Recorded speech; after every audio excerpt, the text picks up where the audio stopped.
لا عظم ليلة الولادة حسبة إذا لم يكن نحو الحرام عدول. أنا عظم ليلة الولادة حسبة إذا لم يكن نحو الحرام عدول. بسم الله الرحمن الرحيم الحمد لله رب العالمين الرحمن الرحيم مالك يوم الدين إياك نعبد وإياك نستعين اهدنا الصراط المستقيم الصراط الذين أنعمت عليهم غير المغضوب عليهم ولا الضالين آمين. اللهم صل على سيدنا محمد الفاتح لما أغلق والخاتم لما سبق ناصر الحق بالحق والهادي إلى صراطك المستقيم وعلى آله حق قدره ومقداره العظيم. إن الله وملائكته يصلون على النبي يا أيها الذين آمنوا صلوا عليه وسلموا تسليما. صلى الله تعالى عليه وعلى آله وصحبه وسلم تسليما. سبحان ربك رب العزة عما يصفون وسلام على المرسلين والحمد لله رب العالمين. bokki jullit yi bokki réew mi bokki Sénégal bokki diaspora bi ñu ngi leen di nuyu te di leen ziyaara ci turu sunu kilifa sunu xalifa di sunu sëriñ di Seydi Aboubacar Mouhamadul Mansour ak ay rakkam njabootu Seydil Hadji Malick yëpp mu yónni ñu tey boole ma ànd ak samay rakk dale ko ci Abdoul Hamid mi nga xam ni moo yor communication kër gi ñu fekk fi sunuy rakk ñoom Seydi Mouhamadul Moustapha ñoom Moulay ak Mam Omar ak Moustapha Sy mu wax ni nañu àndandoo ñëw fekk si sunu wayjur sunu kilifa di rakkam di soppeem nekkal ko ci daara ji di Seydi Aboubacar Abdoul Aziz ñu ñëw fii pour bëgg mu jottali kàddoom ci mbokki jullit yi. sëriñ bi joxoon ñu rendez-vous ñu ñëw waaye nit mën ngaa wax loo mënul waaye kenn mënul def loo mënul te dañuy wax ni képp koy àndal te doo ànd ak moom ci ngant seen ànd du neex ndax ku dul yàlla bés dina jot nga am ngant sëriñ bi nag ngant dab ko muy wéra di yaram ku ne xam na ni ñoom wéruñu moo tax ci ndigalam mu wax ni naa ànd ak sama rakk Abdoul Hamid ak bokk yu baax yi di ñoom Mouhamadul Moustapha ñu ñëw fii li mu waroon a jotal ci turu xalifa bi ñu jotal ko jullit yëpp ak bokk yëpp te jotal bi lu gàtt rek lay doon. dañoo jëm ci bés bu rëy ci weer wu màgg ci waxtu wu màgg ni ko maamam Seydil Hadji Malick radiyallahu anhu waxe woon wa mawliduhu bihi sharafun wa xiiru fa fi taadimi injaaxu shujuuni. bés bu màgg boobu nag ñu di ko séenu muy guddi gu foor googu nga xam ne moo gën a foor ci guddi yi muy guddi Seydina Muhammad sallallahu alayhi wa sallam mu am teqatal bu ci am ba nañ ko daan doxale duñu ko doxale noona sëriñ bi dajale woon ci famille Seydil Hadji Malick ak ñëpp dajale ci médecin yi waxtaan ak ñoom nam ko defe woon daaw ba mu gisanteeg ñoom ñu jox ko xalaatam moom médecin yi ba ñu àggalee mu laaj famille bi kenn ku ci nekk wax ci sa xalaat ca loola nag la tënke door a mën a jóg décision bu mu jël ci décision boobu nga xam ni ci la ko médecin yi wax ak famille bi ca la door a jëlee nag nañ jël kàddu yi ñëw andi ko ci sëriñ Babacar Abdoul Aziz mu jottali ko réew mi bu ñu ñëwee ñu wettali ko bi ñu agsee nag sëriñ bi moo amoon yéene jóg def ko waaye yàlla dogal yaramam sutante mu ni nañ ko nekk waaye ñoo mujj rek forcé ni ko mënul nekk nañ la ko jéggal te ñu jotalal la ko waaye nag moom wuutu ko dana jafe ndax wuutu ko mooy wutu xalifa bi te kenn mënul leen wuutu kenn mënul wuutu xalifa bi dañuy ñëw rek niralal nañ ko doxale woon daaw nañ ko defe woon daaw nawoon lawoon fawoon ñawoon nu ngi ñaan yàlla yal na yàlla mottali lépp te yàlla jële fi mbas mi ba nañ ko daan doxale nañ ko daan defee ñu def ko ci jàmm. ñi ngi ziar ñëpp di ndokkeel ñëpp ma jox sama rak Abdoul Hamid am na lu mu tënk ci wàllu tubaab mu wax ko faram-fàcce ko tënk ko ci wolof bu ko defee ñu doyloo ko muy kaddu xalifa bi yàlla nañu yàlla may ñu fekkee déwén yàlla nañ mottali lépp ci jàmm wasalaamualeykum wa rahmatullah. aoudu billahi samii alalim min alsheytani irrajim bismillahi irrahmani irrahim wasalaatu wasalaamu ala rasulillahi wa ala alihi wa ashaabihi ajmain bokki jullit yi bokki taaliba yi asalaamualeykum wa rahmatullah wa barakatuhu gannaaw ba nu nuyoo sunu kilifa ziyaara ko mu di alxalifa Serigne Babacar Sy Mansour di ko ñaanal yàlla bàyyi ko ci kanamu njabootam mu ne njabootam nag njabootu Cheikh Al Hadj Malick Sy radiyallahu anhu yëpp day dugg njabootam gu yaatu di njabootu deretam ak njabootu maana yi nga xamante ni dañu jokk ci moom ak i njabootam nu jaarale ci loxoom sunu ziyaara di jaarale ci loxo sëriñ Habib mi ziyaara boobu mu teg ko ci loxo suñu wéjur sëriñ Babacar Sy Abdoul Aziz mi nga xamante ni moom la santoon mu jottali kàddoom waaye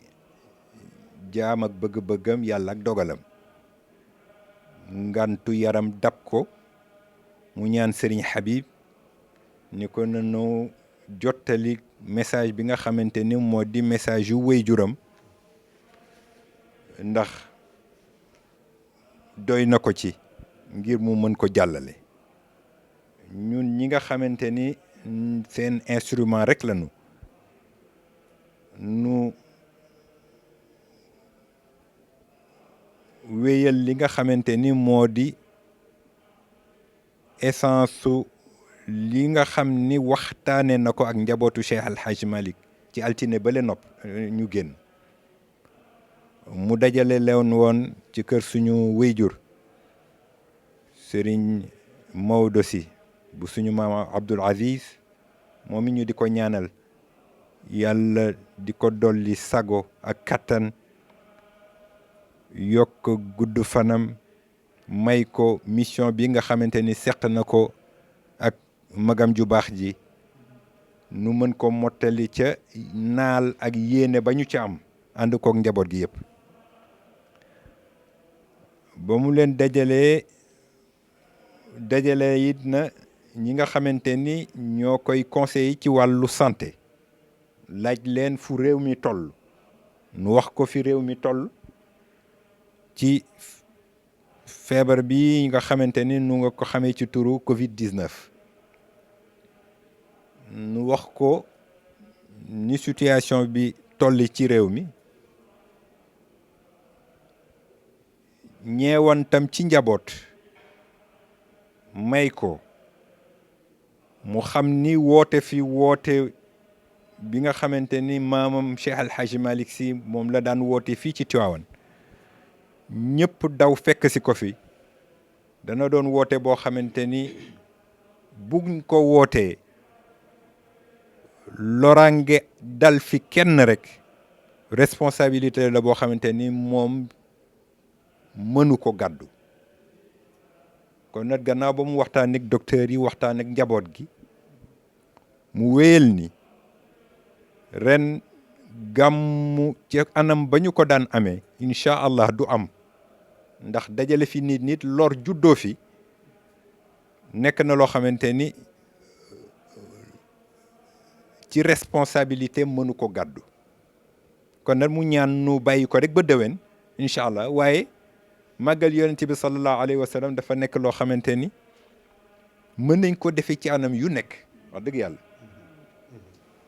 te anam yooyu rek moo am solo wax dëgg yàlla ndax suñu maam Cheikh Al Hadj Malick radiyallahu anhu wax nañu ni bi mu koy njëkk a woote daf ko seq ak mbokku pas-pasam mu di suñu maam Rawxaan Ngom ñu seq kaamil bi kii jël xaaju kaw kii jël xaaju suuf ñu barkeeloo ko ci guddi gi. loolu moo di wéy ku ñëw ci njabootam ñëw mottali loolu nit ñi di leen fi fekk si ñu di leen jox lañ leen war a dénk ci xam-xam lañ leen war a dénk ci ndenkaane ak ci wattu noona lañ ko daan doxalee nu xam ni loolu it jamono mayewu ko looloo tax mu santaane ñu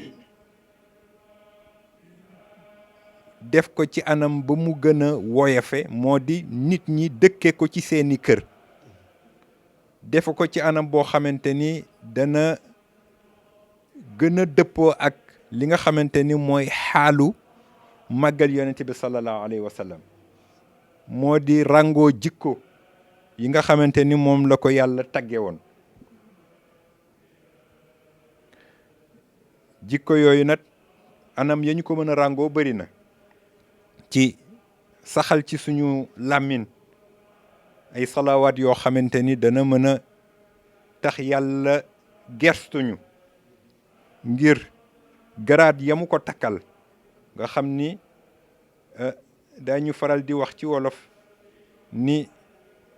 ku yàlla gërëm loo laal ca moom bokk ca ngërëm la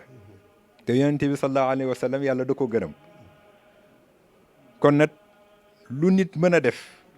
ci dundal ko ci ay ñaan ci jàng alquran ci defi dog ci anam yenu ko xame mu ngi lay ñaan nga def ko ak saraxe ndax loolu yëpp ay ibaadaat la yoo xamante ni ci bis bu nuy màggale yonente bi sallallahu alayhi wa sallam bu ko nit ñi saxoo yàlla mën na def waxuma sax ci Sénégal waaye yàlla mën na def ci àdduna li fi nekk ci ay problème jóge fi kon nag mi ngi woo nit ñi ñu saxal loolu di leen woo ci ñu dundal ko ci jàng yi nga xamante ni daan nañ ko jànge ndax ku ne xam na ni bu gàmmu jotee li fi daan daje ci doomu aadama ci diir bu yàgg ndax bu ñu nee weer wi feeñ na Tiwaawan kenn du fi xaj ba keroog bisu gàmmu di yegsi loolu nag loraange mën na caa juddu waaye mën nañu fexe ci anam boo xamante ni lépp loo xamante ni lu ñuy dundale suñu pas-pas ci yonente bi sallallahu alayhi wa sallam daañu ko mën a amal ci jàng burdu waaye jàngin woo xamante ni du indi benn loraange moo di def ko ci biir kër yi wala ci cercle yoo xamante ni dana mën a permettre ñi nga xamante ni nooy médias yi daañu ko mën a vulgariser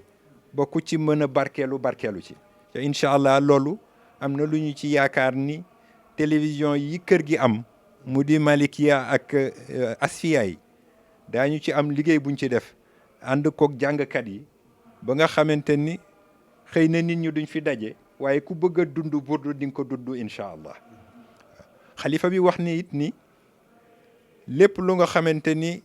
dafay delloo si xam-xam ci xurum bi ndax ku ne xam ne ni suñu maam Cheikh Al Hadj Malick gàmmu dafa nekkoon prolongement wu daaraam maanaam espace su jàngale la mësa na doon mu daan ci woo ñi mu am ñëpp di leen tegaat ci yoon loolu it fa tabarakallahu xalifa bi ñaan na commission communication bi mu ànd ko commission culturelle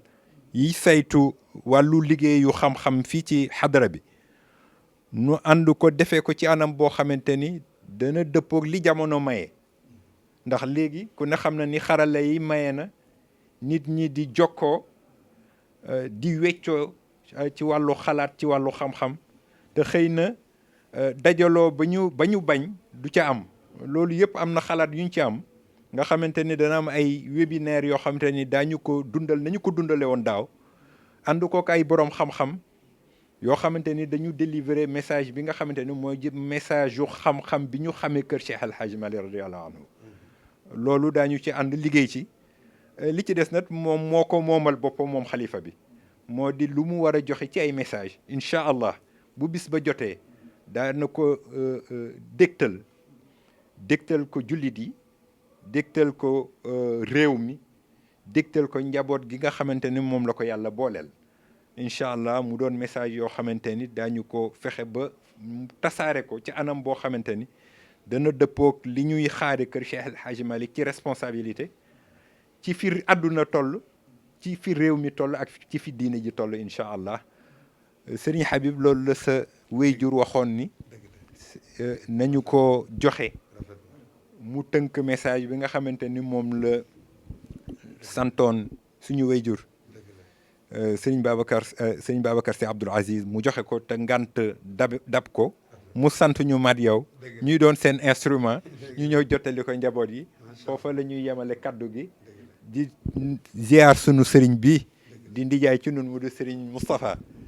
di ko yóbbante sunu ziara ci sëriñ bi mu toogal ko fi di ziara suñu sëriñ yi toog mu di sëñ Moustapha bu suñu bàyyi sëñ Babacar Sy Abdoul Aziz ak sëriñ Maam Oumar ak suñu mbokk daaw góor ak mbokk yu baax yi sëriñ Abdoul Aziz Diop Moulay tabarakallahu ay njabooti boppam rek a fi dajale ñoom Mamadou Mbuub ñii ak suñu bokki caméraman yi fi daje woon nu sant leen ci turu xalifa bi ak ci turu njaboot gi loolu la ñu santoon ci tënk lu ci manqué nag ngeen xam ni ci sama matadi la ak suñu mbokk mu baax mi mu di El Hadji Sala Dieng fa tabarakallah lu ci manqué rek ci nun la bu matee ngeen xam ni ci moom la ndax li ñuy inspiré ci ñoom lay jógee fa tabarakallah ñu ñaan yàlla may ñu dugg ci gàmm ci bismillahi rahmaani rahim ci anam ba mu gën a selle génn ci alhamdulillahi rabbil alamin ca ñoom nañu ko bëggee yàlla defee ni mu amee noonu. Le khalife général des Tidianes Serigne Babacar Sy Mansour a réuni le lundi 4 octobre 2021 chez Serigne Maodo Sy Ibn Abdoul Aziz la famille d'El Hadji Malick Sy aux fins de la consulter sur l'opportunité ou non d'organiser le Gamou de Tivaouane cette année dans le contexte actuel de crise sanitaire où la pandémie de Covid-19 sévit toujours dans notre pays. Comme en 2020, cette rencontre s'est tenue en présence de ses conseillers médicaux, conformément à l'injonction coranique, nous invitant en toutes circonstances à consulter les détenteurs du savoir,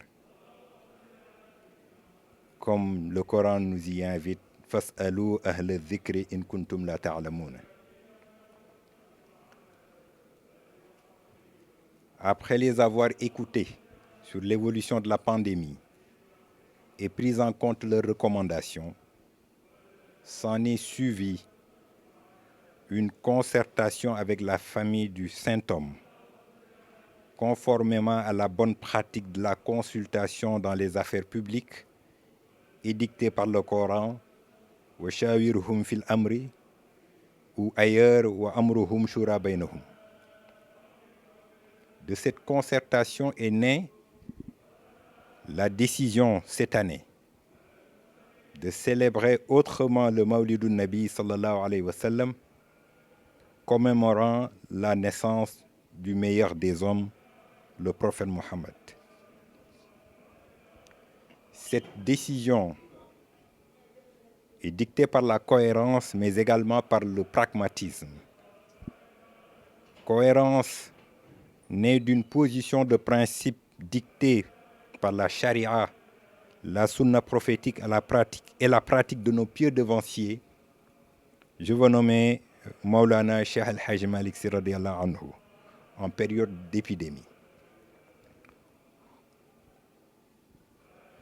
Pragmatisme dicté par le caractère court des délais pour une organisation sans risque de l'édition 2021 du Maulid. Car le Maulid précédé des séances de bourde et dont la dimension populaire fait qu'il rassemble sur une période d'une dizaine de jours des millions de personnes à Tivaouane sans aucune possibilité de respecter les mesures de distanciation physique recommandées par les médecins peut être une source de recrudescence du Covid-19 et annihiler tous les efforts faits par les autorités sanitaires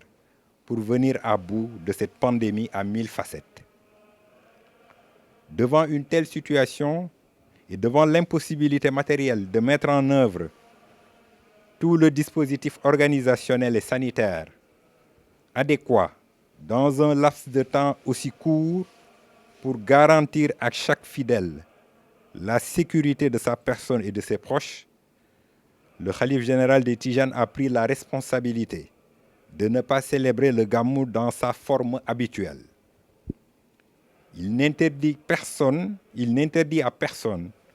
de le célébrer selon ce que sa conscience lui dicte, mais il invite les fidèles qui ont choisi de faire de Tivaouane leur source d'inspiration à s'en tenir à l'esprit de cette commémoration dans leur intimité, par la prière, par la lecture du Saint-Coran, par les invocations, par le repentir et par le retour scrupuleux à Dieu. Il les exhorte à fuir le blâmable et ce qui y incite, pour ne rechercher que les grâces promises à ceux qui prient sur le meilleur des hommes et se délectent des grâces et bénédictions infinies attachées à sa personne. Comme nous y invite le Coran, Sourate 33 Al-Ahzab, verset 56, « Certes, Allah et ses anges prient sur le prophète. Ô vous qui croyez, priez sur lui et adressez-lui vos salutations. Inna Allah wa malaikatahu yusalluna ala nabi, ya ayyuhalladhina amanu sallu alayhi wa sallimu taslima. » Prier sur le prophète, c'est reproduire son modèle par la remémoration et la reproduction de ses excellentes qualités. Notre maître Cheikh El Hadji Malick Sy radiyallahu ta'ala anhu nous invitait déjà en son temps à rester dans les limites d'une célébration sans ostentation et à s'éloigner des frontières du blâmable. Ala azimu layla al-wiladati hisbatan idha lam yakun nahwa al-harami udulu. Raison pour laquelle la première édition du Maoulid célébrée sous sa direction l'a été par lui et par son disciple et compagnon El-Hadji Rawhan Ngom de Pal, se partageant le Coran qu'ils ont psalmodié tout au long de la nuit. C'est pourquoi, comme l'année dernière, le khalife général des Tijanes, Serigne Babacar Sy Mansour, invite à une célébration sobre chez vous, entouré de vos familles, à multiplier les actes d'adoration, les ibadat, tout au long des 12 jours précédant la nuit du Maulid, par la lecture de panégyriques sur le prophète, dont le plus célèbre est l'Al-Bourda de Mohamed al-Bousri, que Cheikh El Hadji Malick Sy radiyallahu anhu avait choisi pour rythmer sa marche glorieuse sur les traces du prophète Mohammed sallallahu alayhi wa sallam. Paix et salut sur lui. Et cela 10 nuits durant. Ce rituel du Bourde sera maintenu symboliquement dans de petits cercles et vulgarisé avec l'appui de nos médias Asfiyahi TV et Malikia TV pour faire profiter aux fidèles des bénédictions liées à sa lecture. Le Gamou étant également depuis toujours un moment de partage du savoir par excellence. Le khalife encourage l'innovation pour une dématérialisation des espaces de diffusion du savoir grâce aux technologies de l'information et de la communication afin de réduire les contacts à risque et éviter la propagation de la maladie à Covid-19 tout en sacrifiant à la tradition d'en faire le prolongement de l'université populaire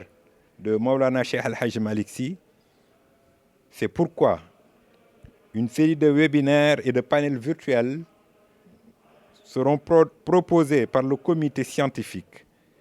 de la Zawiya Tijaniya en relation avec la commission culturelle du COSCAS pour maintenir intacte la flamme de l'animation scientifique et culturelle. Enfin, le jour du Gamou sera l'occasion pour le Khalif de délivrer un message fort à l'endroit de la Oumma islamique, de la nation et à l'endroit de la grande famille d'El Hadji Malick Sy.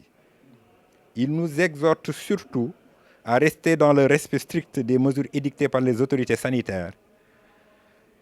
Il saisit l'occasion pour saluer l'engagement et l'abnégation de nos vaillants médecins et de nos autorités sanitaires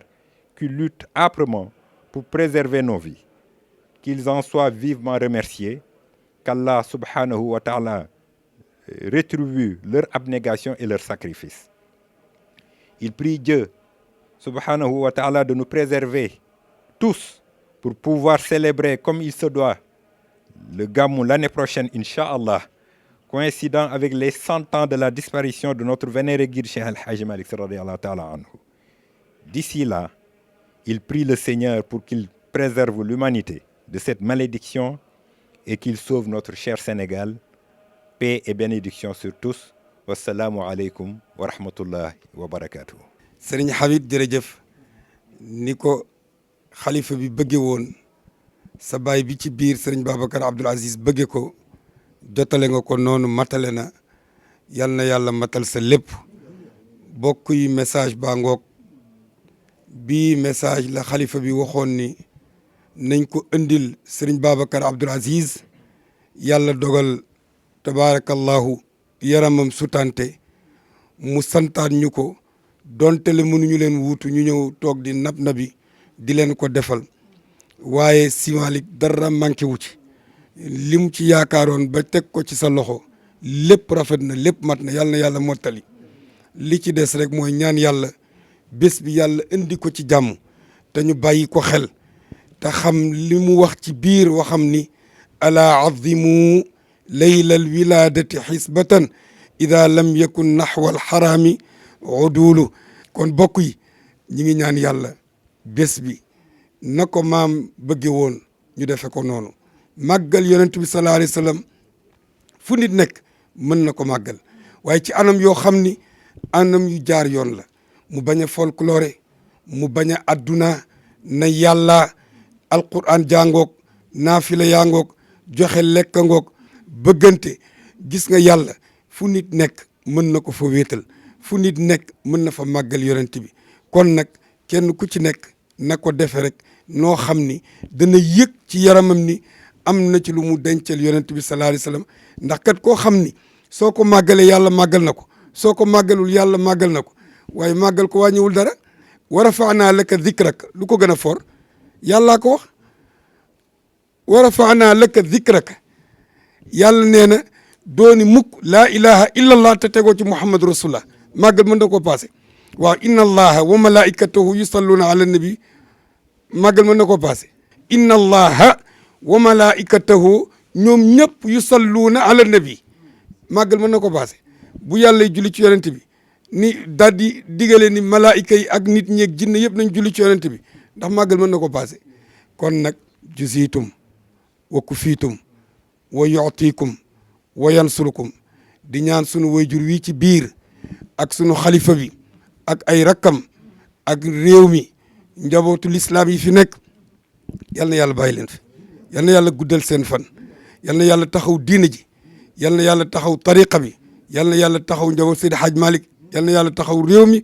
taxaw waale itam sunu bokk yi nga xam ni ñi ngi ci bitim réew di waa diaspora bi kontaan nañu sunu xol sedd na ñi ngi ziyaar ñëpp di ñaanal ñëpp di baalu xaq ñëpp wasalaamu aleykum wa rahmatullah la azimo laylal wiladati xisbatan ida lam yakun naxwal xarami udulu ana azimo laylal wiladati xisbatan إذا لم يكن نحو